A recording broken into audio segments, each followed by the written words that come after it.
नमस्कार, म डाक्टर सरोज पन्त हालै चितवन स्थित कलेज अफ मेडिकल साइन्सेस अथवा पुरानो मेडिकल कलेजमा डिपार्टमेन्ट अफ न्युरोसर्जरीमा सहप्राध्यापकको रूपमा कार्यरत छु। म आज तपाईहरु सामु हामीले कमनली इन्काउन्टर गर्ने केस ट्रमाटिक हेड इन्जुरीको बारेमा केही जानकारी दिन गइरहेको छु। यदि कुनै पनि व्यक्तिलाई टाउकोको चोटपटक लागेपछि टाउको बारम्बार दुखिरहने,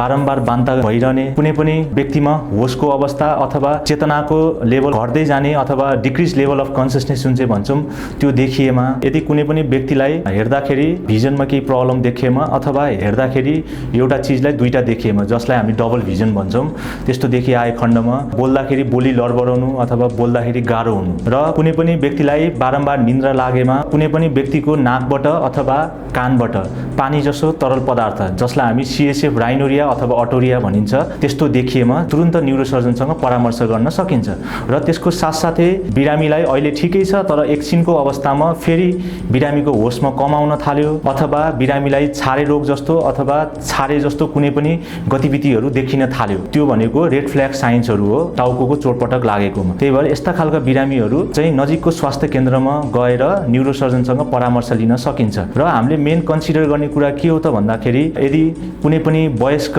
मान्छेहरू अथवा बच्चाहरू अथवा कुनै पनि ब्लड थिनर्सहरू युज गरेको व्यक्तिहरूमा चाहिँ हामीले अलिकति बढी प्रायोरिटाइज दिएर म्यानेजमेन्टमा अगाडि बढ्न सक्नुपर्छ र त्यसको साथसाथै यदि past history of brain trauma छ अथवा एल्कोहोलिक पेसेन्ट हुनुहुन्छ अथवा कुनै एसोसिएटेड कोमोर्बिडिटिजहरू छ भने त्यस्ता व्यक्तिहरूलाई चाहिँ टाउकोको चोटपटक लागेमा अलिकति प्रायोरिटाइज बेसिसमा उपचार गर्न सकिन्छ। यस्ता सबै समस्याको उपचारको लागि हामी यस पुरानो मेडिकल कलेज अर्थात् कलेज अफ मेडिकल साइन्समा डिपार्टमेन्ट अफ न्युरोसर्जरीमा तपाईहरु भिजिट गर्न सक्नुहुन्छ। धन्यवाद।